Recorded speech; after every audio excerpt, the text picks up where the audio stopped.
Alright mga master, so tapos na tayo sa ibabaw. Dito naman tayo ngayon sa ilalim, overhead na ito. Medyo mahirap ito. Gawa ng masyadong ang amoy dito. Kulong na kulong. Ayan. So mahapdi sa mata ang singaw ng chemical. Masakit sa lalamunan. So dito hindi ako nagamit ng face mask kasi para lalo baga akong nasusupukit pag naka-face mask ako. Parang nasa loob ko lang ng face mask yung amoy. Ayan. So magsisimula na tayo dito sa ilalim na yan. Overhead.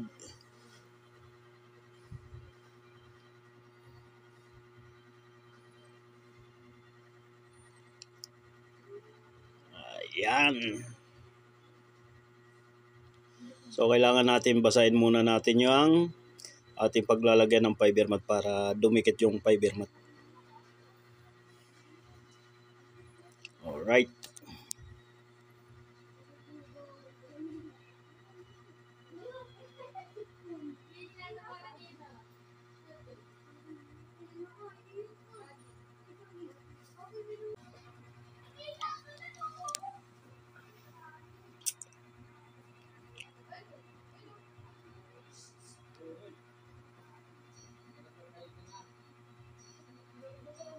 So kailangan talaga natin basahin yung ilalim, yung pagkakapitan ng fiber mat para siya ay nakadikit. Kasi na yan, pag hindi mo binasa, gawa ng malalaglag yung fiber mat pag idinikit mo katulad na yan. Oh. Ayan. Alright. Ito ang pinakamahirap sa lahat, yung overhead.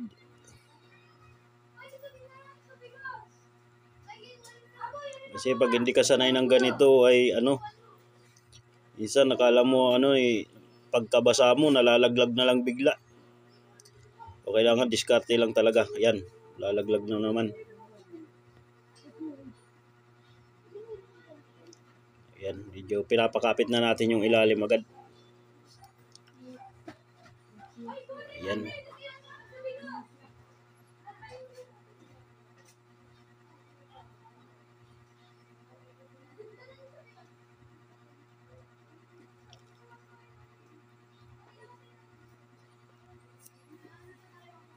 Medyo mapdi sa mata ito mga master. Ang ating ginagawa na ito.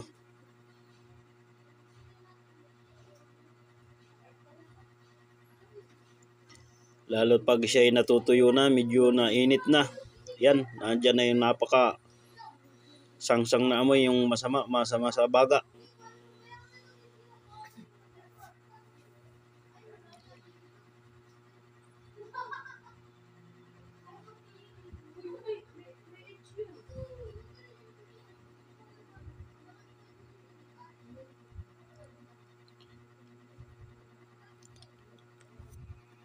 Ayan, nakadikit na siya.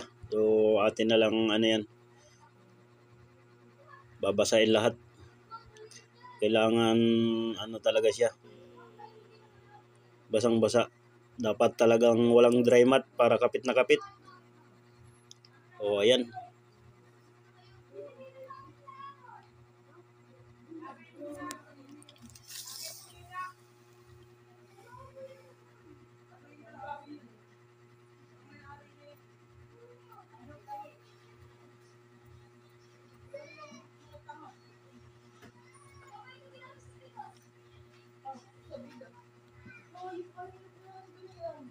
Mahirap talaga mga master pagpapalapat sa ilalim, medyo matagal talaga ito.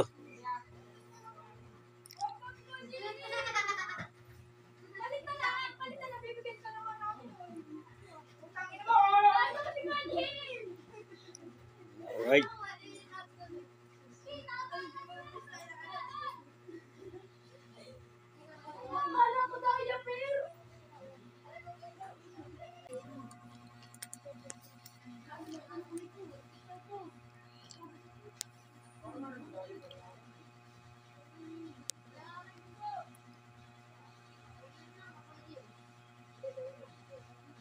Ayan mga master, talagang napakahirap nitong ating ginagawa na ito. Ayan.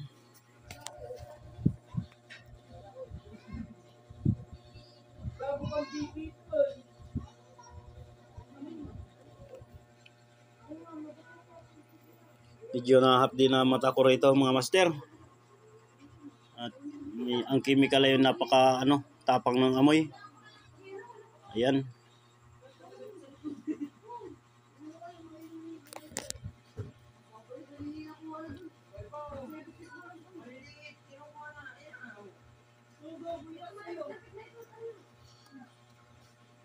Yan, napakatigas na ng ating ginawa na yan. Ayan, ang na yan, escotilya natin ay nakita nyo naman ang binuo natin yan. Lang yan, yung mga foam lang. So ngayon, miski bagsakan mo na siya, ayos na at matigas na siya, naka-fiber na. Ayan, oh. Miski apakan mo siya, luksuan mo siya, ayan. Miski tungtungan mo na yan, hindi mo na kayang pabagsakan yan. Gawa ng nayapos na siya ng fiber.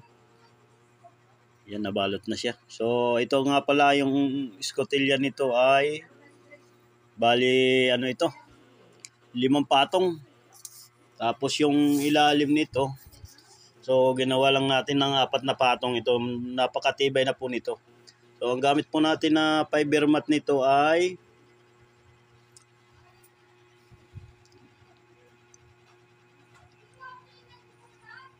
yan. Ang gamit natin na fiber mat ay CM450 itong ating kinakabit na ito.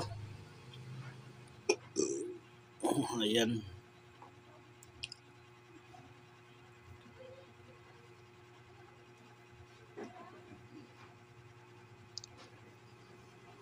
So, bali dito sa nga uli. Ayan. Bali 4 na patong yan. So, napakakapal na po yung 4 na patong dahil CM450 po ang ating ginamit.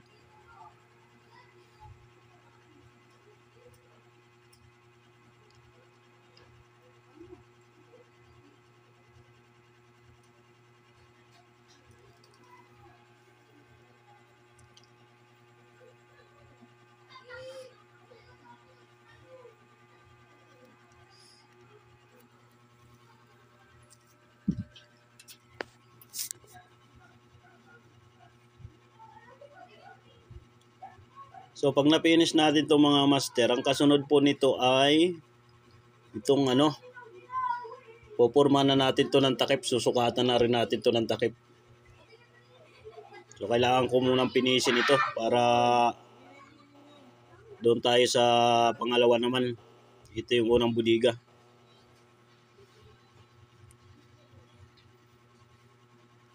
Medyo matagal-tagal lang ito at gawa ng overhead. Medyo mahirap. Kailangan ingat pag kayo nagagawa ng ganito. Kasi pag napatakan kayo sa mata nito ay bulag kayo. Gawa ng may hardener ito at saka yung resin chemical. Yan, nakakabulag talaga yan. Yung mapatakan ka nga lang sa balat nito ay para kang binuhusan ng mainit na tubig. Talagang nagpipiklat siya. Parang asido itong chemical na ito eh.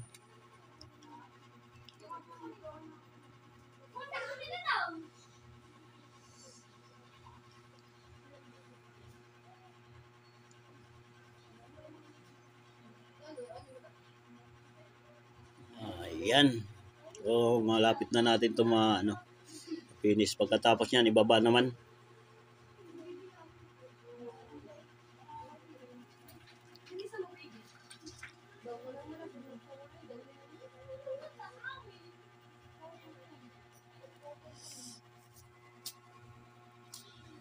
Alright.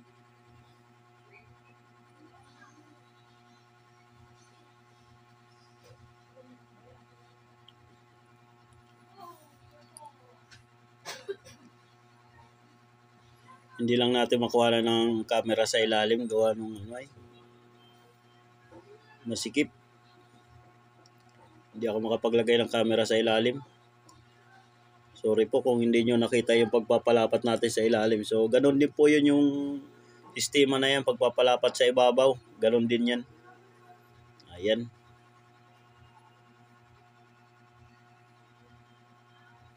Ganyan lang mga master ang pagbubuo ng bodega sa bangka. Tapos yan, yung storage kung tawagin yan. So itong ginagawa ko na ito, istakan ito ng yelo nila. Lagayan to ng yelo.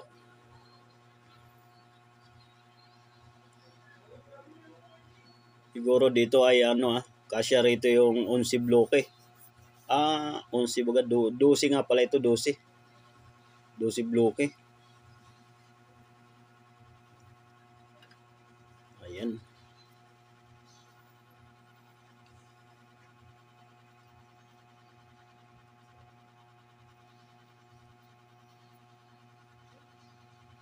Dito lang sa isang bodega yan. So ang pangalawang titirahin ko diyan ng yung lagayan ng isda.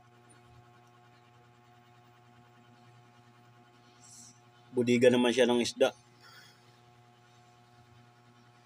Ito pa rin ay nasa loob ng bangka. So may ginawa na rin tayo na mga bodigang mga pang-ibabaw sa bangka, yung mga pinapatong lang, ayan, mga ginagawa rin natin yan.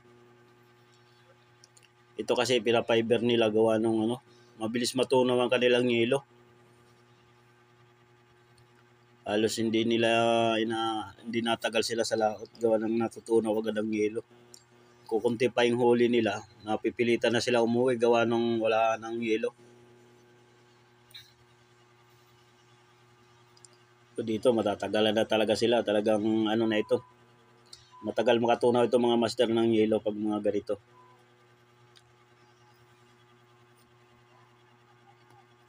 Kasi nilagyan natin siya ng foam na makapal, tapos binalot ng fiber. Ayan, talagang matatagal matunaw ang yelo nito. Kasi para na itong pressure ay. So yung foam na ginagamit natin na yan ang mga nasa yung ginagamit din sa mga freezer. Ayan. Yan din yun. Hindi yung kagaya nung ibang foam na yung mga puti, yung mga natutunaw ng chemical yun. Ito hindi siya natutunaw. Talagang para siya sa fiber din.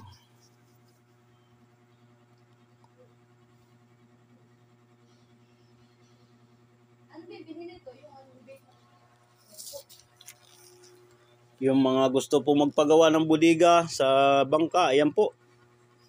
Mag-comment na lang po kayo sa aking comment section po. Ayan, magbigay po kayo ng contact number para tayo po magkausap. Ayan.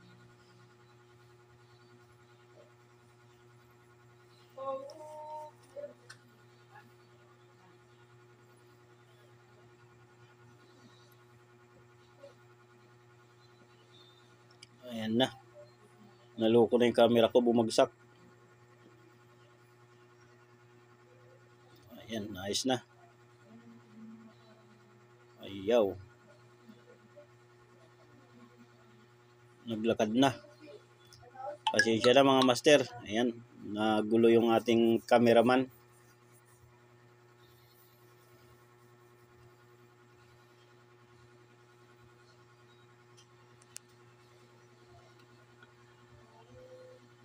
So sisiguraduhin nyo mga master yung pagpapalapat po ng fiber. Kung halimbawa man kayo ang naggagawa. Ayan, kailangan talagang lapat na lapat. Dapat wala siyang mga hangin.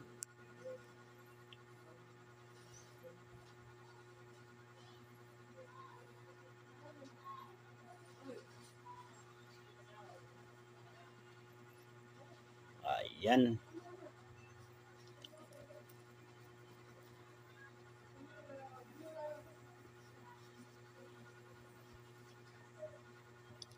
So ayan, pinipinis na lang natin yung na yan, pagpapalapat. Binabalikan natin para matanggal yung ating mga bukol-bukol, yung mga bubbles. Ayan. Dito naman tayo sa siding. Ayan. So, patong uli, pangalawa. Ayan.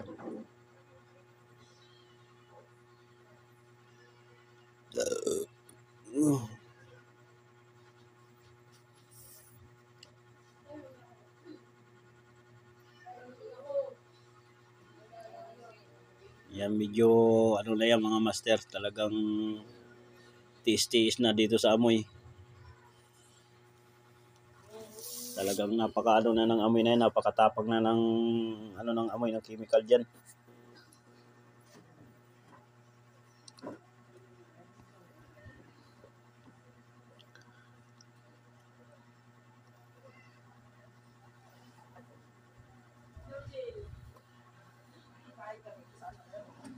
Ayan.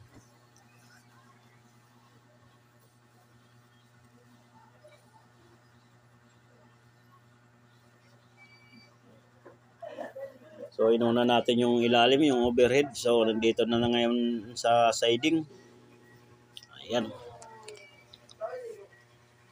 Atong uling bago.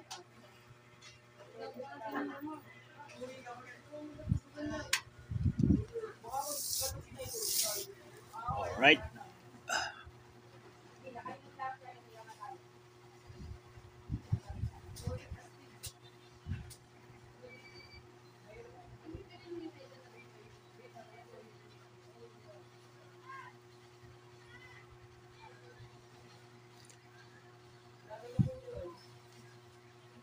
So ayan po, diyan po sa siding, pwede po tayo magpatong agad ng 3 patong na fiber mat na sunod-sunod. Dito naman sa ibabaw, hindi tayo pwede maglagay ng sunod-sunod na patong agad. Papatigasin muna natin yung unang patong natin. Kasi babagsak yan pag mabigat na siya.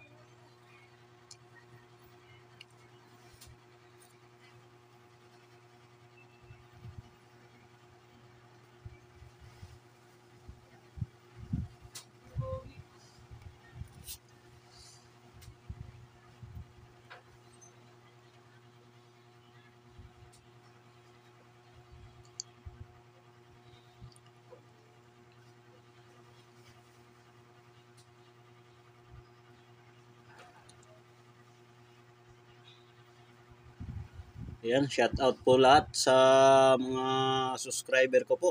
Maraming salamat po sa inyong lahat. Alright.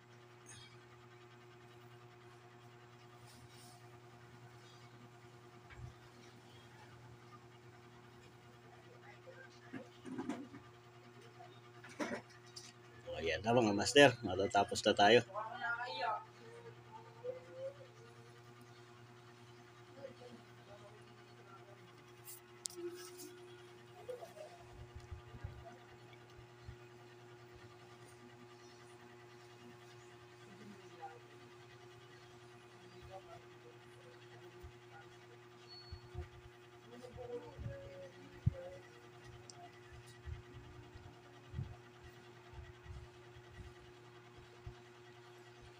Ayan, medyo nahapdi na mata ko rin mga master.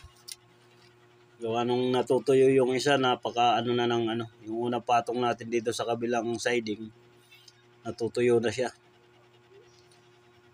So natindi yung amoy niya pag natutuyo siya, gawa ng medyo nainit yan. Ang gamit nating hardener ay Butanox. So talaga siya, matinding hardener.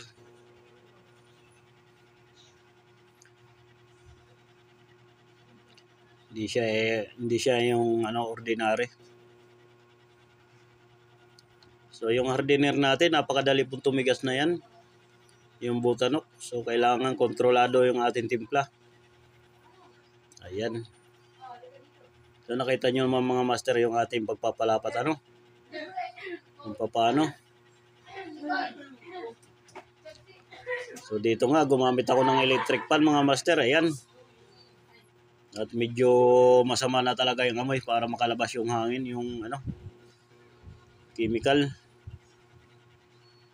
Hindi pwede na wala talaga siyang electric fan. Ayan yung ating isang cameraman. Nakikita natin yung kanyang camera.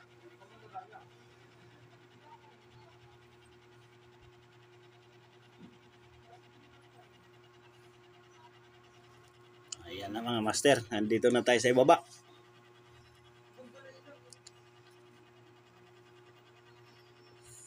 Medyo natin din na talaga ang amoy nito mga master.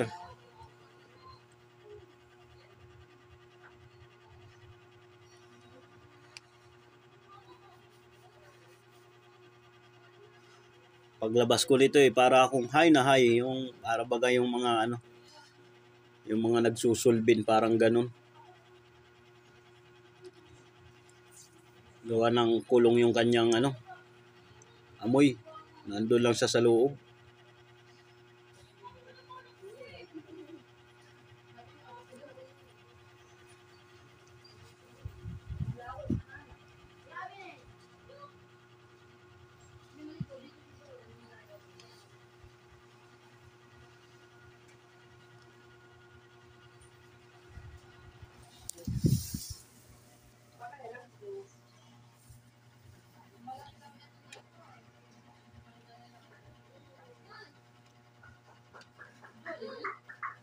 Itong bangka na ito sa ito, Team Kabisig.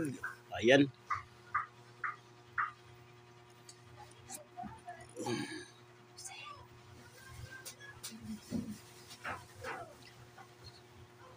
Yun, inuulit ko po itong ating ginagawang budiga na ito ay nasa loob po ng bangka. So ayan po ang aking tinutungtungan ay yan po yung pinakakasko na po.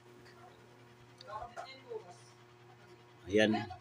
Ayan, nakikita nyo naman mga master kung gaano kaganda ang ating palapat O ayan. So 4 na patong na po yan, mga inaiwanan na finish na po yan.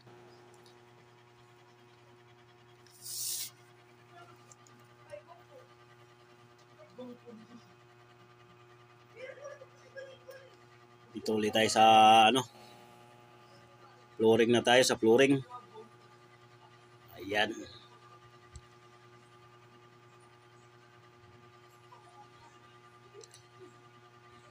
Napakainit po ng loob na yan, gawa nung mainit na ang singaw ng fiber.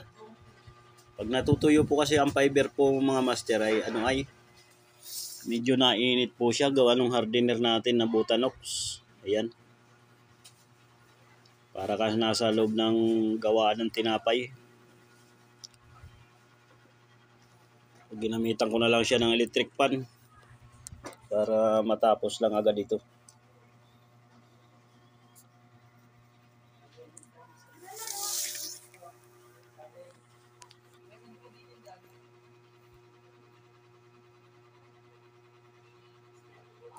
Medyo ang kulay natin mga master lang mild lang ang kulay natin, hindi talaga siya matapang yung kulay niya, para makita natin ang purpose natin diyan, yung makita natin yung bubbles, yung hangin. Kasi pag matapang ang kulay niya, hindi mo na makikita yung kung hindi siya lumapat kasi gawa ng kulay.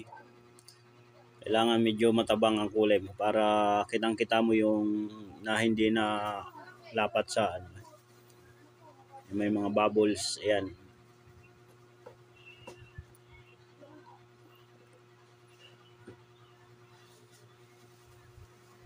So magagawa pa rin tayo dyan ng daanan ng tubig. Habang nagtutunaw siya, diretso lang yung kanyang tunaw sa sa kasko.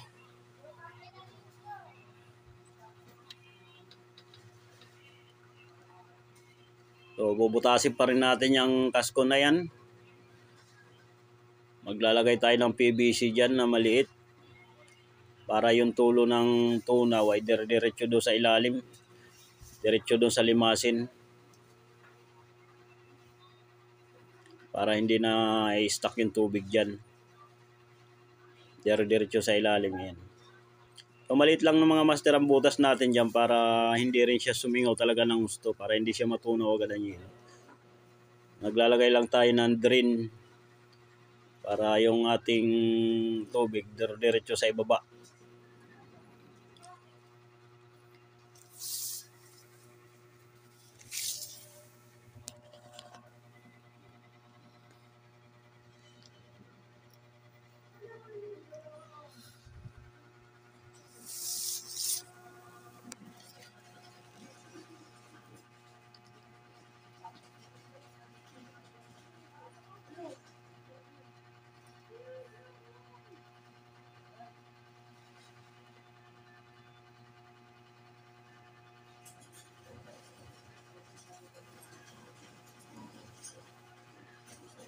Kung napapansin yung mga master, may walis ting-ting tayo dyan, ano.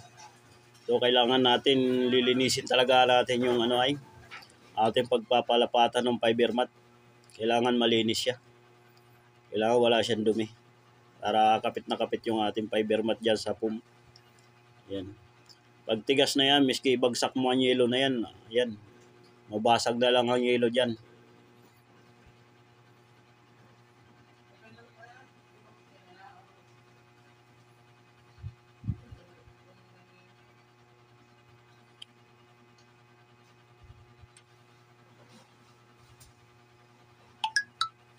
So ayan, mayroon na rin tayong mga followers na mga taga London. Ayan, maraming salamat po sa inyo.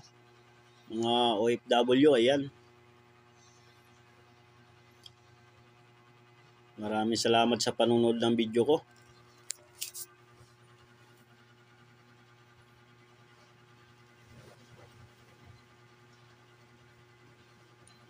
Meron na rin tayong mga subscribers, mga taga London. Ayan.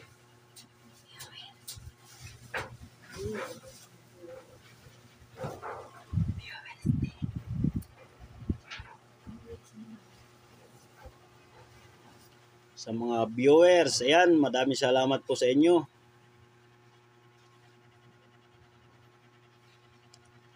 Mga manunood sa ating video, maraming salamat.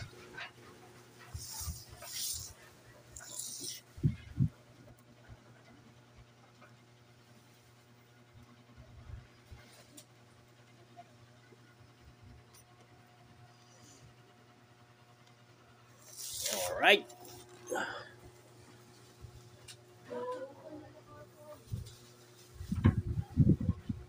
Ito na mga master, mapipinis na natin ito.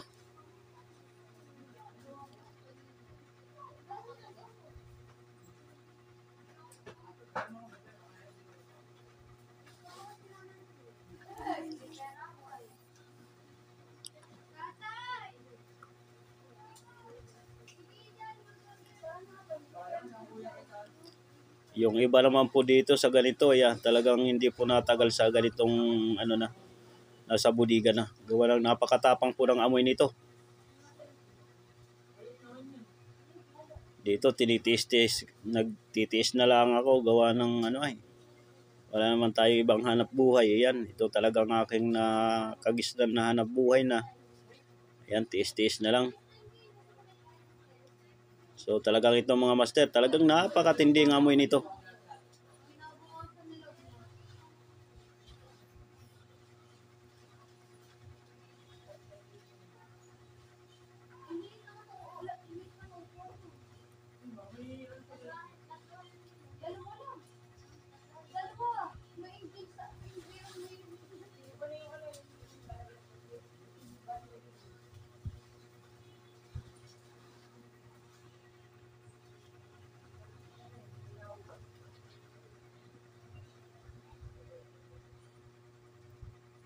So kadalasan po talagang ginagawa natin mga master, mga bangka, talagang pagbubuo ng bangka.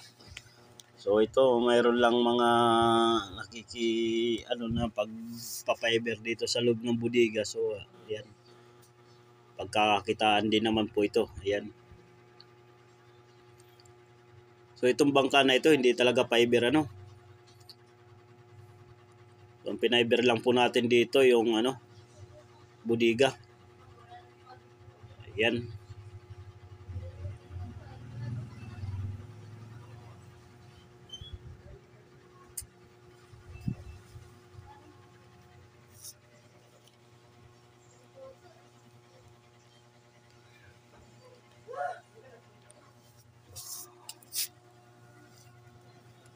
Yan yung ating electric pan, nasa itaas na at masikip na doon sa loob.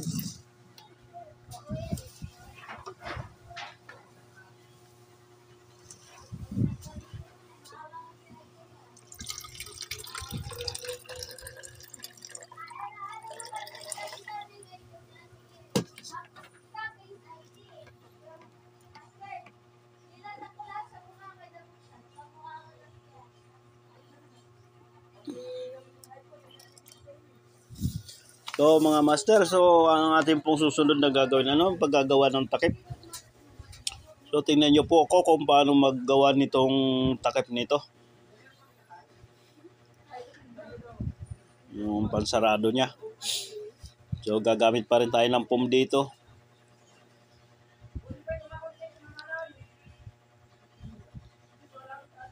Ayan. Hintay lang natin tumigas yan. Tapos medyo lilipat na tayo. Dito na tayo sa kabila naman. Sa aking inaapakan. So dyan sa inaapakan ko na yan. Dyan na tayo magkakaroon ng drain. Labasan ng tubig papunta doon sa limasin.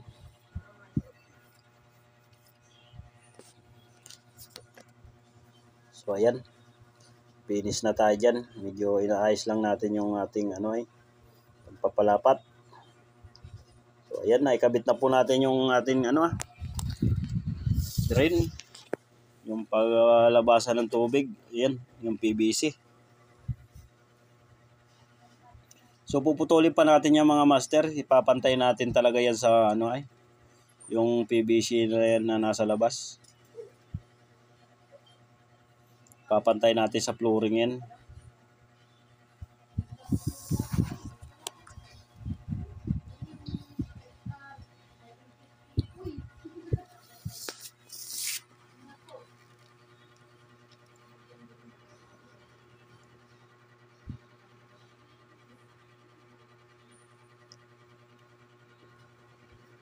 Shout out nga pala sa mga taga MB Denmark. Ayan. Yan din, isa din na ginawa natin bangka, MB Denmark. Shout out po sa inyong lahat, mga sakay dyan.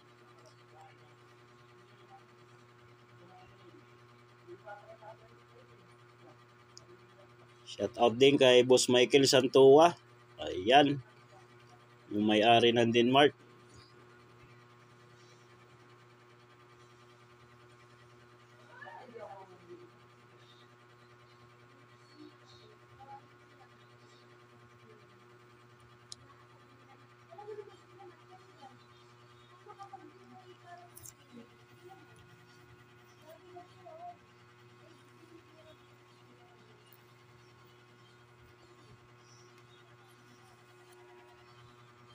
Alright mga master, ito na. Malapit na tayo matapos dito. Medyo lasing na talaga ako riyan sa amoy.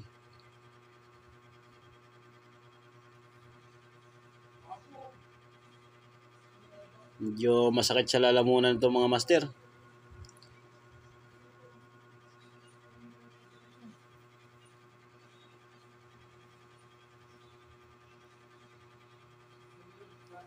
Kung titingnan nyo po, akala nyo po ay manipis, napakakapal na po na yan. Gawa ng matabang lang po ang ating kulay.